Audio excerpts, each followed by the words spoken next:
अस्सलामुअलैकुम। आप देख रहे हैं मोहम्मद यूसुफ यूट्यूब चैनल और मैं हूं डॉक्टर मोहम्मद यूसुफ। आज की इस गुफ्तगू में हम आपको बताएंगे कि कंसेप्चुलाइजेशन क्या है। जो कॉन्सेप्ट्स होते हैं रिसर्च के अंदर जिनको हम यूज़ करते हैं, उनको हम डिफ़ाइन कैसे करते हैं, उनकी डेफिनेशंस कैसे होती है।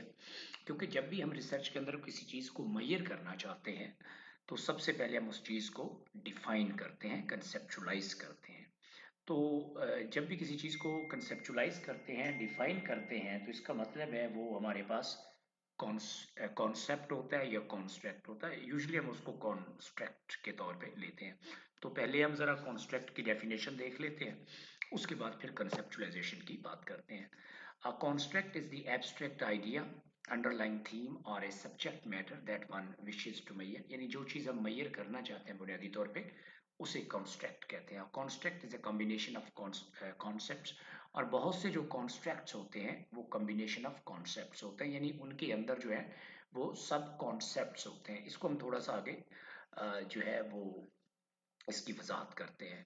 इट हैज़ थ्री करेक्टरिस्टिक्स, लेकिन जो कॉन्स्ट्रक्ट होता है इसके बुनियादी तौर पे जो है वो तीन करेक्टरिस्टिक्स होते हैं। It is abstract idea and can be broken down to dimensions. जो भी कॉन्स्ट्रक्ट होता है वो बुनियादी तौर पे एक एब्स्ट्रैक्ट आइडिया होता है, यानी जिसे हम सोच सकते हैं, छू नहीं सकते, ठीक है, टच नहीं कर सकते। और इसको हम अगर मेजर करना चाहते हैं तो हम इसको डायमेंशंस के अंदर ब्रेक कर सकते हैं। It can not be observe directly. ये बात मैं अभी कह रहा था कि इसको आप डायरेक्टली ऑब्जर्व नहीं कर सकते। You can only think of it, you can only have idea about it, जो कि वो भी एब्स्ट्रैक्ट होता है। And it's meaning in research study और कॉन्टेक्स्ट बेस्ड।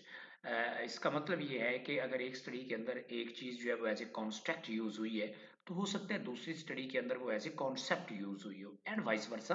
अगर एक स्टडी के अंदर एक जो चीज़ है वो एज ए कॉन्सेप्ट यूज़ हुई है, तो हो सकता है दूसरी स्टडी के अंदर वो एज ए construct use हुई हो।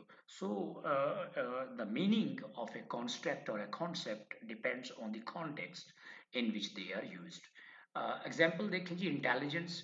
अब इंटेलिजेंस जो है वो एक कॉन्स्ट्रक्ट है और ये सब कॉन्सेप्ट्स पे मुश्तमिल होता है, जैसे क्वांटिटेटिव रीजनिंग है, कंप्रीहेंशन है, लॉजिकल रीजनिंग है, ये या क्वांटिटेटिव रीजनिंग है।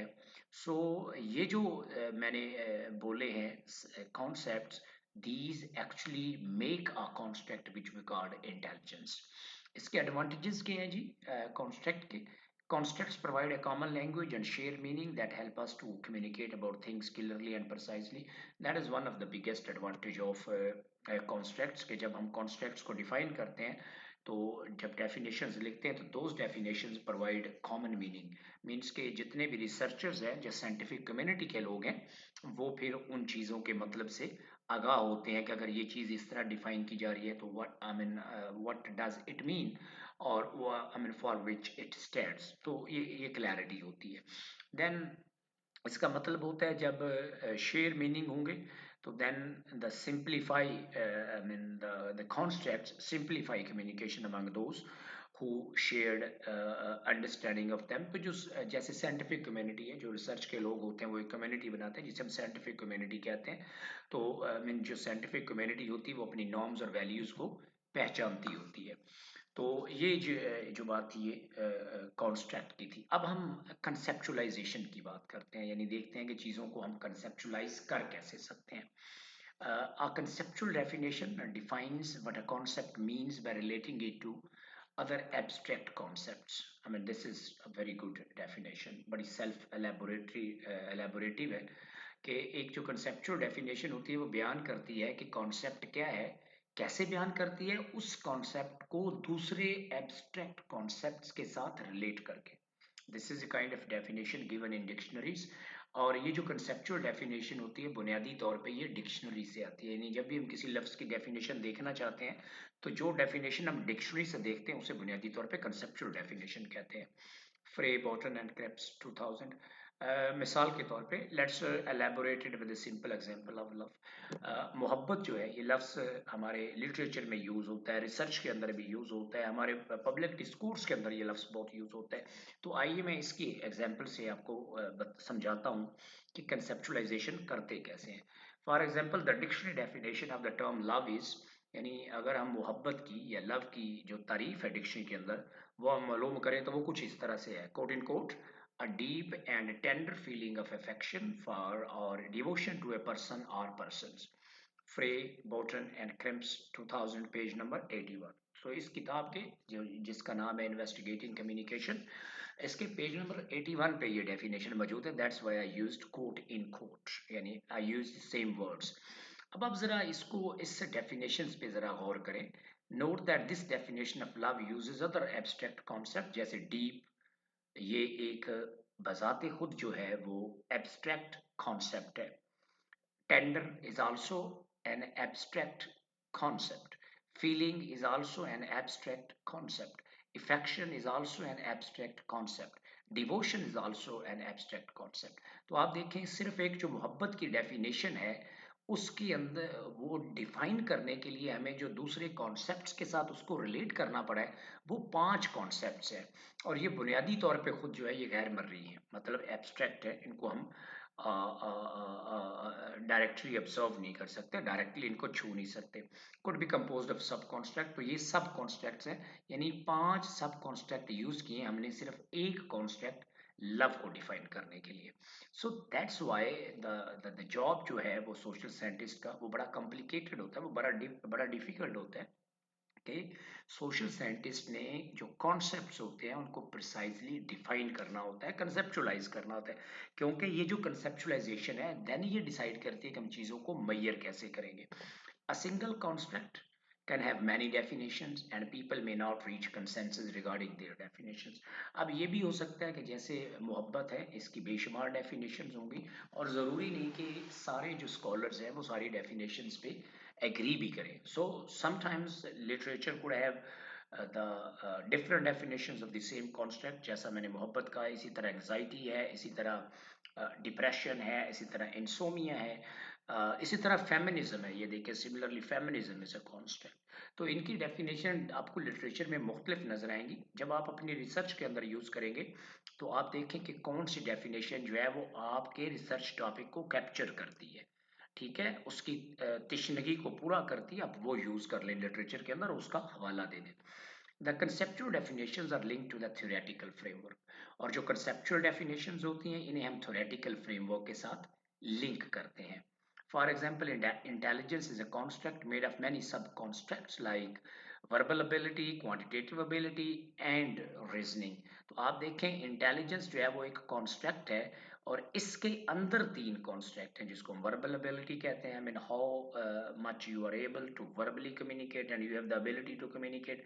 Then quantitative ability, how much ability you have to deal with the numbers, and then reasoning, how much you are able or competent to have a logical reasoning।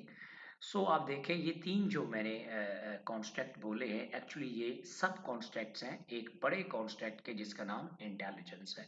सो इस तरह से जब एक construct को हम define करते हैं तो बाज़ उसके अंदर, जैसे मोहब्बत के अंदर ये देखिए 5 कॉन्स्ट्रक्ट थे, इसी तरह इंटेलिजेंस के अंदर जो है वो 3 कॉन्स्ट्रक्ट्स हैं। So most of the times the constructs which we define are also composed of sub constructs, so हमें उनको भी डिफाइन करना पड़ता है। That's why we need to have a very clear cut definition of the constructs if we want to measure them correctly in our research। ये मैं कुछ आपको कंसेप्चुलाइजेशन बताता हूँ जी। ये Shannon Weaver model of communication जिसको हम SMCR मॉडल भी कहते हैं। अब ये मॉडल जो है ये कम्युनिकेशन को एज ए लीनियर प्रोसेस जो है वो कंसेप्चुलाइज करता है। इस मॉडल के मुताबिक कम्युनिकेशन कोई जो है वो कुछ सर्कुलर मॉडल नहीं है, rather it's a linear process. Linear process का मतलब क्या है कि it takes place in a straight line, ठीक है। It starts from a messenger जिसको हम सोर्स कहते हैं, then it ends at a receiver.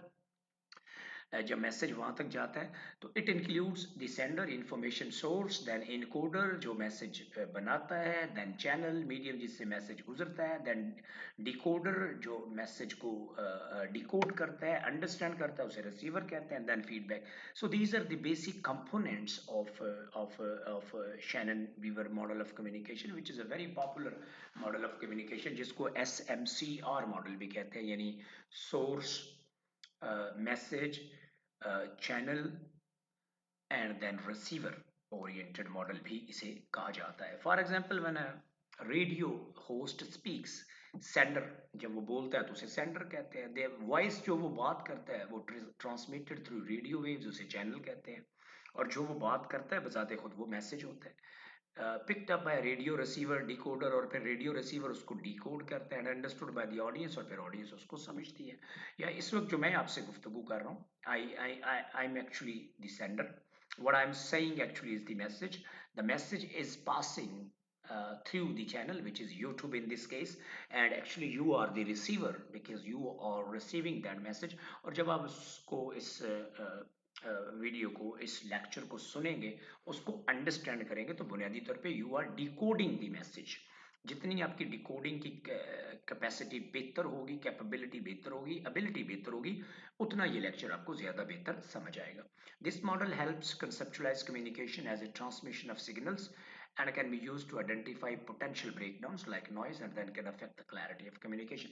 लेकिन जो चैनल है, जो मीडियम है, अगर उसके अंदर कोई प्रॉब्लम आ जाए तो फिर जो कम्युनिकेशन का प्रोसेस होता है वो ब्रेक हो जाता है। यानी अगर आपके पास इंटरनेट नहीं है तो you can not watch this lecture on YouTube. So that's a breakdown of SMCR model. So that's why I mean, जब इसकी कंसेप्चुलाइजेशन लीनियर है तो फिर अगर लीनियर प्रोसेस के अंदर से कोई भी स्टेप आप स्किप करेंगे तो देन ये प्रोसेस मुकम्मल नहीं होगा। इसी तरह ये देखें, ये ज़रा बेहतर डिपिक्शन है। ये सोर्स है, सोर्स जो मैसेज लिखता है या भेजता है उसे इनकोडिंग कहते हैं। देन ये मैसेज जो है वो चैनल में से गुजरता है, दोनों तरफ शोर होता है, सोर्स की तरफ भी शोर होता है, रिसीवर की तरफ भी शोर हो सकता है। ये जो है ये चैनल का भी शोर हो सकता है, और ये on the part of source अगर वो किसी ऐसी जगह पे मौजूद है जो बड़ी नॉइजी है तो मैसेज इनकोड करते हुए वो मैसेज के साथ नॉइज भी जाएगा और शायद रिसीवर को वो समझ भी नहीं आएगी। इसी तरह जब रिसीवर वो मैसेज डिकोड करता है तो इस साइड पे भी अगर नॉइज है तो रिसीवर शायद उस मैसेज को अच्छे तरीके से डिकोड नहीं कर सकता। ये देखें, ये एक लूप मुकम्मल हो गया। यहाँ से सोर्स है, मैसेज है, एस एम हो गया, ये मैसेज एम हो गया, ये एस हो गया, देन चैनल सी हो गया, एंड देन रिसीवर आर हो गया। तो ये एक प्रोसेस मुकम्मल हो। इसके बाद जब ये मैसेज आपको रिसीव होता है यूट्यूब पे, और अगर आप जो है लिखते हैं कि फॉर इसके बारे में कुछ भी लिखते हैं, आप कहते हैं कि नाइस लेक्चर, अंडरस्टैंडेबल लेक्चर और वट एवर, तो इसका मतलब है अब रोल चेंज हो गए। अब आपके बन गए सोर्स, बन गए जो आपने लिखा है वो आपने इनकोड किया है, फिर वो चैनल से गुजरा है मैसेज, और फिर डिकोडिंग मेरे पास आया है तो मैंने आपका कमेंट पढ़ा है, मैंने डिकोड करके अंडरस्टैंड किया, एंड देन मैं दोबारा मैसेज लिखता हूँ तो फिर रोल चेंज हो जाते हैं। मैं यहाँ सोर्स बन जाता हूँ, you become the receiver, then when you become the source I become the receiver. So हमारी ज़िंदगी में ये जो प्रोसेस है कम्युनिकेशन का, जो लीनियर प्रोसेस है, ये ज़िंदगी भर जो है वो जारी रहता है। लेकिन कम्युनिकेशन जो है इसको सिर्फ कंसेप्चुलाइज करने का एक ये तरीका नहीं है लीनियर, इसको हम और तरीके से भी कंसेप्चुलाइज कर सकते हैं। तो मैं अब आपको एक और तरीका बताता हूँ, ये वाला ट्रांसएक्शनल मॉडल ऑफ कम्युनिकेशन। अब ट्रांसएक्शनल जो मॉडल ऑफ कम्युनिकेशन है उसके अंदर हम कम्युनिकेशन को डिफरेंट तरीके से कंसेप्चुलाइज करते हैं। जब कंसेप्चुलाइजेशन डिफरेंट होगी तो अंडरस्टैंडिंग डिफरेंट होगी। अब this model of communication conceptualizing communication as a continuous simultaneous process. देखें, जो लीनियर प्रोसेस था वो कंटिन्यूअस नहीं था, ये जो है ये कंटिन्यूअस और साइमल्टेनियस प्रोसेस है, where both parties are I mean senders and receiver at the same time, दोनों party at the same time interact करती हैं। जबकि लीनियर प्रोसेस के अंदर पहले सेंडर मैसेज भेजता है फिर वो रिसीवर के पास जाता है, जबकि इस मॉडल के अंदर both parties interact simultaneously यानी at the same time. For instance, in a face-to-face conversation, both participants exchange messages through verbal and non-verbal cues, continuously adjusting their behavior based on the feedback they receive. This model helps to conceptualize communication as a dynamic, two-way process where context, emotions and relationships influence the exchange of messages. इसके अंदर messages जो हैं वो चूंकि simultaneously exchange हो रहे होते हैं तो लोग अपनी जो कम्युनिकेशन है उनको एडजस्ट करते हैं, फीलिंग्स को एडजस्ट करते हैं, इमोशंस को एडजस्ट करते हैं, इवन जो कॉन्टेक्स्ट जिसके अंदर वो कम्युनिकेशन हो रही होती है उसको जो है वो एडजस्ट करते हैं। Another example includes WhatsApp, where you send a message to your friend and receive message back, then you get engaged in continuous process. For instance मैं इसको ज़रा सिंप्लीफाई कर देता हूँ। आप सुबह उठते हैं और आप किसी अपने दोस्त को गुड मॉर्निंग का मैसेज लिखते हैं, तो यहाँ तक ये लीनियर प्रोसेस है। आपका फ्रेंड आपको दोबारा से लिखता है, वो भी लिखता है कि गुड मॉर्निंग। तो इसके में पहले आप सोर्स थे, आपका दोस्त रिसीवर था। जब आपके दोस्त ने लिखा गुड मॉर्निंग तो वो सोर्स बन गया, आप रिसीवर बन गए। इतना जो है ये लीनियर प्रोसेस है। लेकिन ये बात यहाँ तक ख़त्म नहीं होती। हमारी जब गुफ्तगू शुरू होती है तो कंटिन्यूसली हमारे ये रोल जो है वो चेंज होते रहते हैं। कभी हम सोर्स होते हैं, कभी हम रिसीवर होते हैं। अगर ऐसा हो तो फिर इस मॉडल को हम कहते हैं कि ये एक ट्रांसएक्शनल मॉडल ऑफ कम्युनिकेशन है, जिसके अंदर जो कम्युनिकेशन है वो continuous and dynamic dynamic process होती है, टू वे डायनामिक प्रोसेस होती है। यानी वन वे लीनियर प्रोसेस नहीं होती। लीनियर प्रोसेस का मतलब है कि अगर सोर्स नहीं होगा तो ज़ाहिर है मैसेज मैसेंजर उसके रिसीवर के पास जाएगी नहीं। जबकि इसके अंदर जो ट्रांसैक्शनल मॉडल ऑफ कम्युनिकेशन है, इसके अंदर जो रिसीवर है उसको वेट नहीं करना पड़ता, क्योंकि सेंडर और receiver simultaneously are involved or engaged in sending messages and receiving messages, encoding messages and then decoding messages, then again encoding messages and then again decoding messages, yani understanding messages, then responding the messages, and this process continues. So that's why we call it a transactional model of communication. So आप देखें दो different conceptualisation अगर हम करते हैं, यानी अगर हम कम्युनिकेशन को एज के लीनियर प्रोसेस समझते हैं तो फिर कम्युनिकेशन एक डिफरेंट चीज़ है। अगर हम कम्युनिकेशन को एज ए ट्रांसैक्शनल प्रोसेस समझते हैं तो फिर कम्युनिकेशन एक डिफरेंट चीज़ है। इसी तरह शुरू में मैंने आपको बताया कि एक जो सिंपल कॉन्स्ट्रक्ट है लव, अगर उसको आप डिफाइन करते हैं तो आपको फर्दर 5 कॉन्स्ट्रक्ट यूज करने पड़ते हैं सिर्फ लव को डिफाइन करने के लिए। दैट्स वाई हम रिसर्च के अंदर कहते हैं कि कंसेप्चुलाइजेशन बहुत इंपॉर्टेंट होती है, क्योंकि जिस तरह आप अपने कॉन्स्ट्रक्ट्स को कंसेप्चुलाइज करेंगे, डिफाइन करेंगे, अंडरस्टैंड करेंगे, वो आपकी मेजरमेंट्स को अफेक्ट करेगी। उम्मीद है आपको लेक्चर पसंद आएगा। अगर आपका कोई पॉइंट हो, कोई इशू हो, तो आप नीचे कमेंट्स बॉक्स में लिख सकते हैं, मैं उनके जवाब दूंगा। और उससे पहले ये दो टेक्स्ट हैं जी, investigating communication and integrated to research methods and an integrated approach. This is a good text on communication research, because most of the examples deal with communication. And then this is a journal book on social research method, qualitative and quantitative approaches by Newman. उम्मीद है आपको lecture पसंद आएगा। अगर कोई point हो, कोई query हो, कोई फीडबैक हो तो आप कमेंट्स बॉक्स में लिखें, मैं उसका जवाब दूंगा।